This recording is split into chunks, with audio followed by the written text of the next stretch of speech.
here is one more, and then I have one more after this, which, oh, it's my favorite. They're different price points. On these, I normally charge like, I don't know. It depends if it's a commission's being taken out or not. But I do custom orders of these. Oops, I need to wipe that off. So if you're looking for a handmade journal with a theme, I do these. They range in price from $58 to like $125. Obviously, the more effort put into them is the higher end. These in this size in this theme would normally be around $58. So if you're interested, I like to be transparent on prices because I hate it when people's like, DM me. But that is usually the price point, depending on how much goes into it. If it's 100% handmade, it gets up higher.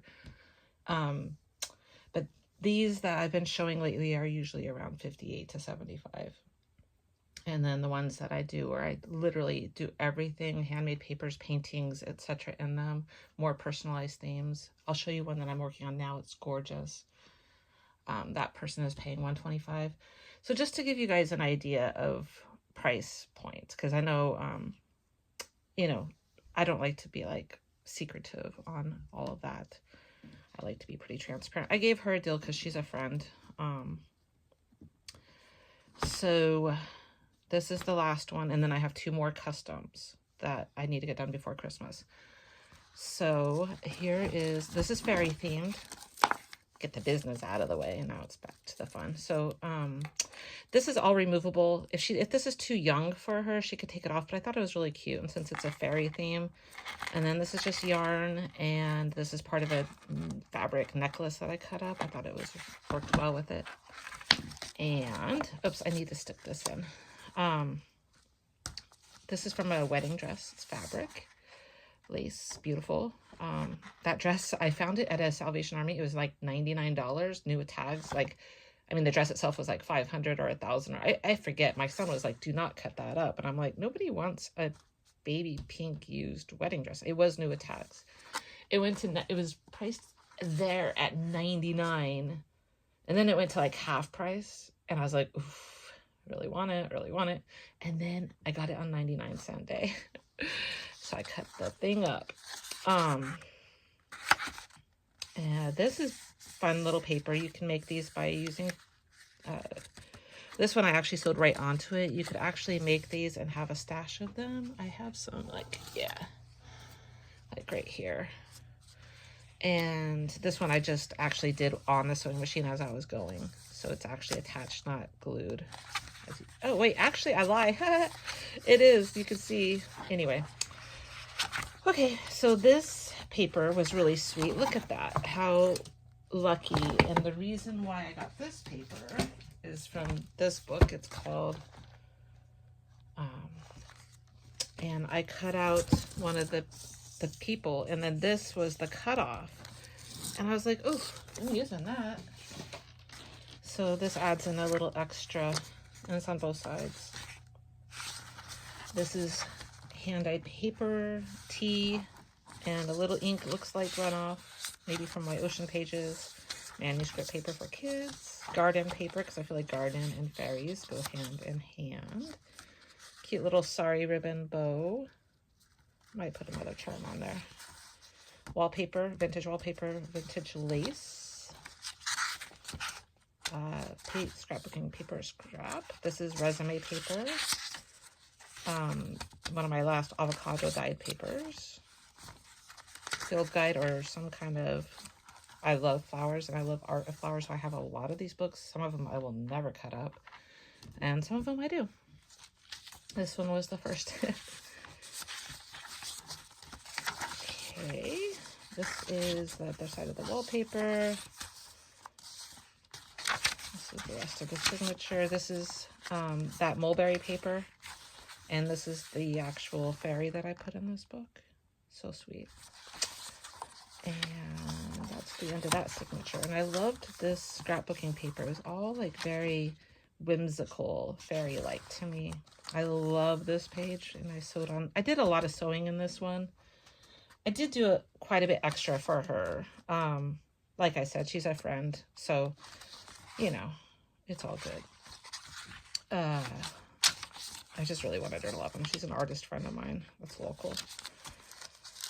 And this is glassine paper, tea-dyed paper.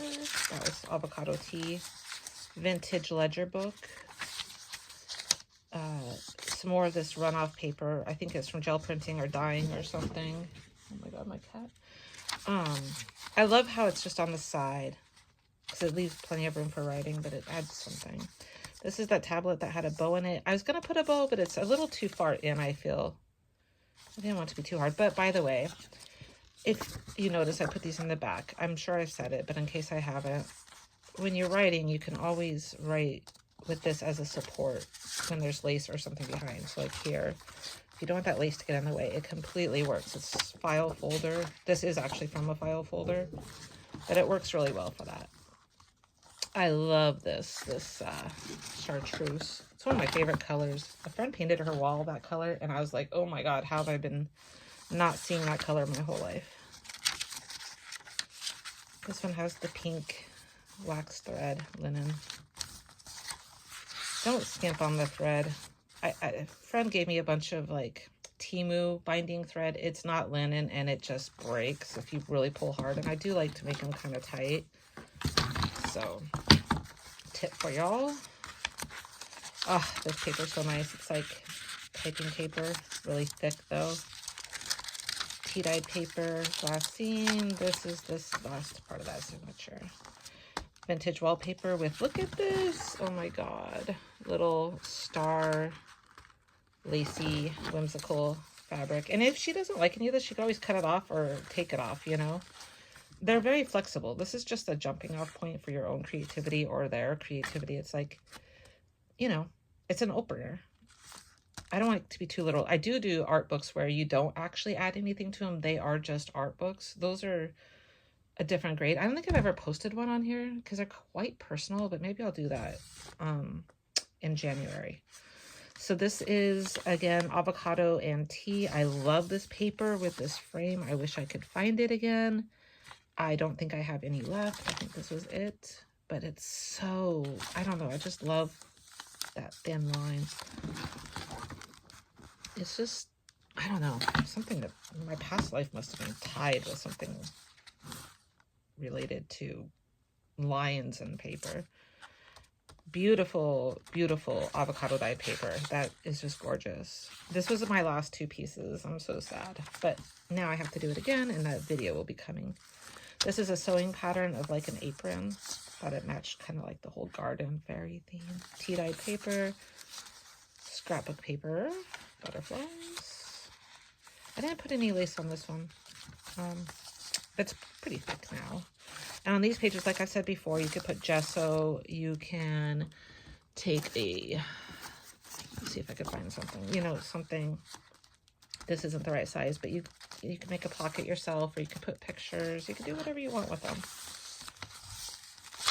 This is really nice paper. It's that, from that estate, just so gorgeous. I don't know what it is, but it's beautiful. It feels so good. Tea-dyed paper. I love this with the lines from the pan, the grill. I didn't put a fairy in here, but you totally could. Maybe I will. Or maybe I'll put like one of these.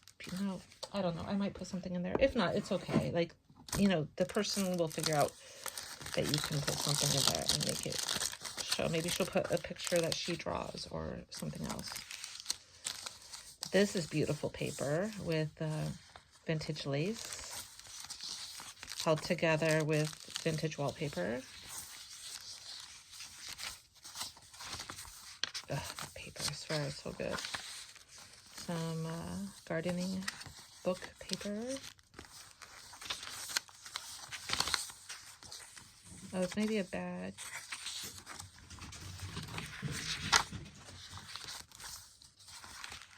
These cats run around like crazy, but they can't catch a mouse to save their life because I've been fighting with a mouse for like ever. I love this wallpaper, vintage French written wallpaper. Not sure if it's actually French, but it's beautiful.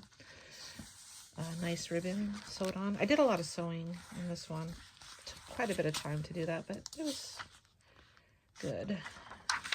floral paper, this little field guide. Vintage. I love the paper with the numbers. And then I take the bottom half because this was like tall, and I use them for some of the other pages that you see, just, well, maybe not in this one, but I use the rest of the paper for another part. This paper is just so magical. I think I got that from that estate lady. I don't know. I'm not sure what it is, but it's stronger than tissue. I don't know. It's beautiful.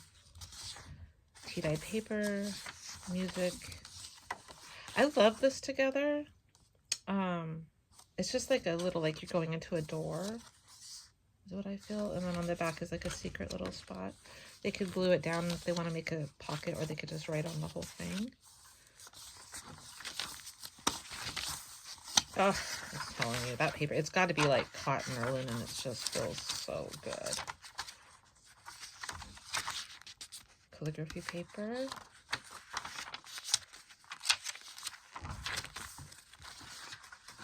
And this is, I love this page too. And this is the last signature. It's just like watercolor. Well, it's scrapbook paper that looks like watercolor. And a sweet little whimsical string. Yeah, so this would be the rest of that ledger paper, perhaps. Actually, I don't know. It's hard to tell. That doesn't feel super old. It doesn't feel fragile. This is nice paper too. Orange. I put a little orange in to kind of tie in some of the other pages. I liked it. And orange and green look really nice together. This is really nice onion skin. And this one is a different, also very thin paper, but typing. I love the transparency. It's so nice. Especially when you get writing or whatever on there and it kind of starts to show through. Hand-dyed paper. Purple. I don't know where that came from. I want to say, I don't know, blueberries or blackberries or something. I don't remember. It was quite a while ago that I did that. This is the glassine, more vintage ledger paper. I really need a day dyeing paper. That'll be coming in January when things slow down. And that's it. And then you have your little board back here. I might make a pocket for it. And I need to put in, let's just do that now. This one has a sticker on the back. Most of them I glue in. Actually, let's ink it up too.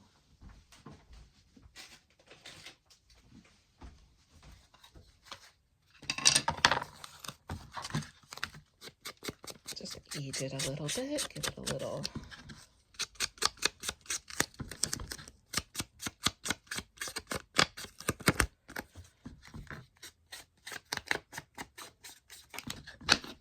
When you use this, it barely gives the tint. When you use like the Tim Holtz more stronger ones, you get it more, but I just want a little bit.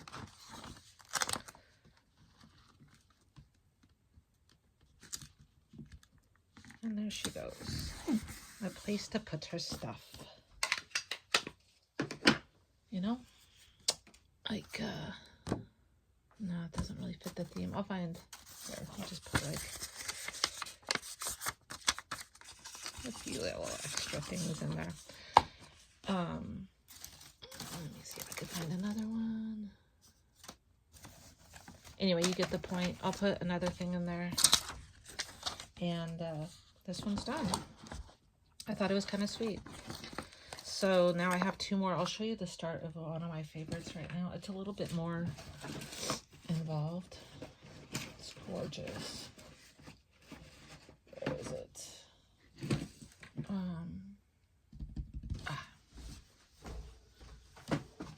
This is another custom one I'm working on. So beautiful. It's so old, and this book was like priced at $75, but I don't think it sold because the quality of there was a lot of water damage. So I went ahead and cut it up. It's okay. And this, I did this last night, a little pocket to put in here. Look at that. 1897 Christmas. Love that signature on there. And beautiful, just beautiful. So I've only done the cover, and I will put book plates on this one It'll look so nice. And then this is all vintagey. This is like authentic vintage stuff, and it's very romantic themed. And I'm also working on a Wuthering Heights one, and I'm also working on a Marie Antoinette one. So those are coming up next. But let me know your thoughts on these, and I might do an online class too. I do an in-person class, but I might move to online also. Let me know if you'd be interested. Thanks for coming.